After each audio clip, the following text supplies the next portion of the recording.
vous pourriez avoir envie de placer vos raccourcis vers des programmes en particulier à d'autres endroits que sur le bureau ou sur la barre des tâches. Par exemple, via le clic droite de votre souris. Nous allons voir comment ajouter n'importe quelle application au menu clic droite. Ouvrez le menu Démarrer, tapez Rejeudi.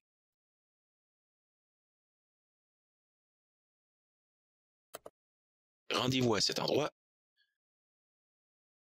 Donc, HK Class Route, Directory,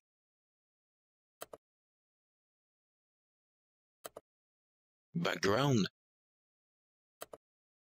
Shell. Et de cet endroit, nous allons ajouter le nom qui apparaîtra dans notre onglet contextuel au clic droite. Sur notre dossier Shell, cliquons droite, Nouveau et Clé. Les dossiers dans le registre sont appelés clés. Ensuite, renommons le nom du dossier au nom de l'application désirée. Dans notre exemple, ce sera MediaInfo, un petit logiciel portable bien sympathique pour les bibliothèques multimédia. Ensuite, sur ce même dossier, nous allons lui ajouter un nouveau dossier nommé Commande. Donc, clic droite et Nouvelle clé. Appelons cette clé Commande en lettres minuscules. Ensuite, à travers la clé Commande, elle aura pour fonction d'aller chercher une application à son dossier de destination. Donc, dans mon cas, je me rends sur Programme File MediaInfo.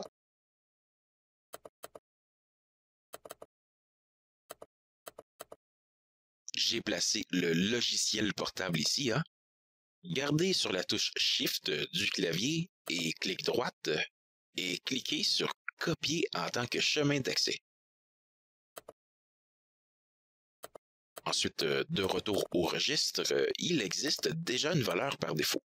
Double-cliquons dessus et collons simplement le chemin d'accès copié à cet endroit.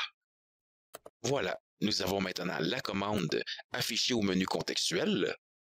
En cliquant dessus, ça nous mène directement à l'application.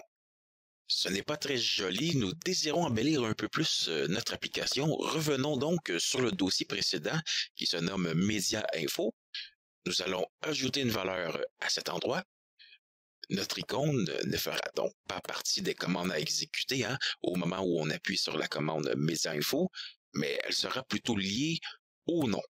Créons une nouvelle valeur de chaîne à cet endroit.